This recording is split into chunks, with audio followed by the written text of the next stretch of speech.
Israel, the world's only Jewish state, located east of the Mediterranean Sea, and Palestine, the territory of the Arab population that hails from the Israel-controlled land, have long been known for their enduring conflict with the Israeli occupation of the West Bank and the Gaza Strip. The tension between Israel and Palestine has been deteriorating in years, climaxing with many violent clashes between the two sides. To understand the root of the Israel-Palestine conflict, we have to look back a few thousand years ago. Early history of Israeli-Palestinian conflict. In the 17th centuries BC, following the call of God, three patriarchs of the Jewish people, Abraham, Isaac, and Jacob, settled in Canaan, a region approximating present-day Israel, the West Bank, and the Gaza Strip, parts of Lebanon, Syria, and Jordan. The region later had the name the Land of Israel, the Promised Land, the Palestine region, or the Holy Land. In 1000 BC, King Saul established the Israelite monarchy, which then was ruled by King David, who made Jerusalem the capital of his kingdom, and his son King Solomon, who built the first temple in Jerusalem. After the death of King Solomon, the united monarchy was split into the Kingdom of Israel in the north, with Samaria as the capital, and the Kingdom of Judah in the south, with Jerusalem as the capital. The land became home to a majority of Jews, but then it was subject to numerous conquests of various groups, leading to the significant decrease of the Jewish population on the land. One of these conquests was conducted by the Roman Empire, who gave the name Palestine to Judah, intending to break the Jewish connection with the land of Israel. During this time, Christianity, which started as a Jewish sect, ultimately became a dominant religion toward the end of the Roman Empire. In the 7th century came an Arab conquest, beginning the spread of Islam. The Dome of the Rock was built on the ruin of the Second Temple, making Jerusalem the holy city to three monotheistic religions: Judaism, Christianity, and Islam. After Christians in Jerusalem were intensely persecuted by the Seljuk Turks, a Central Asian empire with ambition to expand its territory, Christians in Europe launched several crusades to bring the holy city back to the hand of the Christians. During this time, many Jews were killed. Others were making pilgrimages everywhere, mostly in Western Europe. From the 16th century to World War I, the Holy Land, along with much of the Middle East, was ruled by the Ottoman Empire, an Islamic superpower. The land was unofficially called Palestine. At the same time in Europe, more and more Jews were joining a movement called Zionism, aiming to create a Jewish national state in its ancient homeland. Hence, in the first decade of the 20th century, tens of thousands of Jews moved from Europe back to the region. Israel and Palestine under the British rule. World War I exploded and ended with the collapse of the Ottoman Empire. Its land in the Middle East was carved by the British and French empires.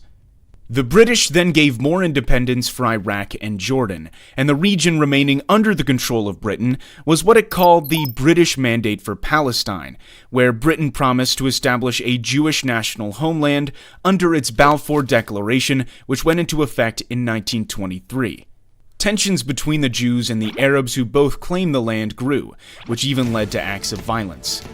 By the 1930s, following the increasing Jewish population in Palestine due to the fear of persecution during the Nazi reign in Germany, the British limited Jewish immigration. In response, the Jewish militias formed to both fight the Arabs and resist the British rule. Then came the Holocaust throughout Nazi Germany, which claimed almost 6 million Jewish lives. After the war, more and more Jews then fled from Europe to Palestine to seek a homeland, escalating the tension with the Arabs. Overwhelmed by the situation, Britain began to withdraw from the region.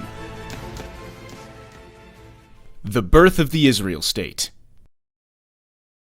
After World War II, the UN proposed a plan to partition Palestine into two independent states, a Jewish state and an Arab state, with the city of Jerusalem becoming an international zone with a special status. However, the plan according to which the Jewish, accounting for only 1/3 of the population, was granted more territory, 56.5% of the land, was rejected by the Arabs. They began to form volunteer armies throughout Palestine. Less than 1 year after that, as Britain completed its withdrawal from Palestine, Israel declared itself an independent state, marking a new, bloodier chapter in the struggle between the Jews and the Palestinian Arabs. The 1948 Arab-Israeli War. Right after the announcement of an independent Israel, a war between the Arabs and the Jews broke out, which was known as the 1948 Arab-Israeli War. The war involved 5 recently independent Arab nations: Egypt, Jordan, Iraq, Syria, and Lebanon, the Arab League, who invaded the region in an attempt to establish a unified Arab Palestine.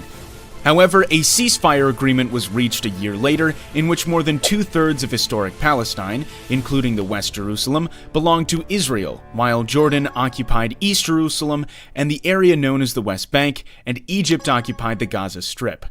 As a result, more than 750,000 Palestinians were expelled from the land where they lived for centuries on the day that they call Al-Nakba, or the catastrophe. With the deteriorated dispute between the Jews and the Arabs, there came more wars and fighting in the following decades. The 60-Day War. It was in 1967 when the 60-Day War broke out after a volatile period of diplomatic friction and skirmishes between Israel and its neighboring Arab states, Jordan, Syria, and Egypt.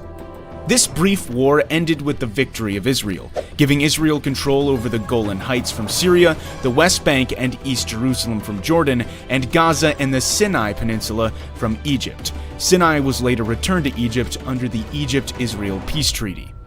After the war, most Palestinian refugees and their descendants were not allowed to return to their homes, but had to live in Gaza, the West Bank, and neighboring Jordan, Syria, and Lebanon. The First Intifada and the Oslo Accords. The rising number of Israelis settling in the Palestinian territories in the West Bank and Gaza gave rise to the PLO, the Palestinian Liberation Organization, first founded in Cairo, Egypt in 1964 to create a liberated Palestine in Israel. The PLO launched attacks on Israel from its base in Jordan. It was then forced to move from Jordan to Lebanon, starting to carry out acts of terrorism against Israel. Fighting went on for years, including the Israeli invasion of Lebanon to kick the PLO out of Beirut. The PLO eventually agreed to divide the land between Palestine and Israel, but there were still more and more Jewish settlers moved into the Israel-occupied Palestinian territories. In 1987, a violent Palestinian uprising was ignited, starting from the Jabalia refugee camp after an Israeli Defense Forces truck collided with 2 Palestinian civilian vans, killing 4 of them. This was known as the First Intifada. This bloody conflict, resulting in hundreds of deaths, triggered a peace process with the signing of the Oslo Accords by Israel and the PLO, the Oslo I Accord signed in Washington, D.C., and the Oslo II Accord in Taba, Egypt. According to the Oslo Accords, the West Bank was divided into 3 areas. Area A was exclusively controlled by the Palestinians. Area B was controlled by both the Palestinians and Israel. Area C was fully controlled by Israel. The Second Intifada. Though further peace talks continued in 2000, the Israelis and Palestinians could not reach agreements on issues like the status of Jerusalem, rights of refugees, and the increased Jewish settlement in Palestinian lands. Ariel Sharon, a Jewish Israeli who would later become Israel's prime minister, visited the Temple Mount, home to the Al-Aqsa Mosque in Jerusalem. The action was deemed offensive by many Palestinians, and the Second Intifada broke out. The violence ended with Israel's withdrawal from Gaza, but continued to settle in the West Bank. Israel conflict with Hamas. Hamas is a Sunni Islamist militant group aiming to destroy the State of Israel and create an Islamic State. After the armed conflict between Hamas and Fatah, who managed the PLO, Hamas split from the Palestinian Authority and gained power in the Gaza. Israel put Gaza under a suffocating blockade, leading to several bloody wars between the 2 groups in the Gaza Strip, including Operation Cast Lead, Operation Pillar of Defense, and Operation Protective Edge. In 2014, Hamas and Fatah reached agreement to form a national unity government. In 2018, the U.S. Embassy was relocated from Tel Aviv to Jerusalem, which was deemed by the Palestinians as a signal of American support for Jerusalem as Israel's capital. 2021. The conflict between Israel and Palestine was reassumed by a series of hostile events in East Jerusalem, leading to several acts of violence until a ceasefire deal brokered by Egypt, Qatar, and the United Nations came into effect on May 21st. Peaceful though it may seem now, the complex and long-lasting territorial dispute between two states is a ticking time bomb that can explode any time. Thanks for watching. If you find this information useful, please give us a thumbs up and share it with your friends. Don't forget to subscribe to our channel for more videos of history.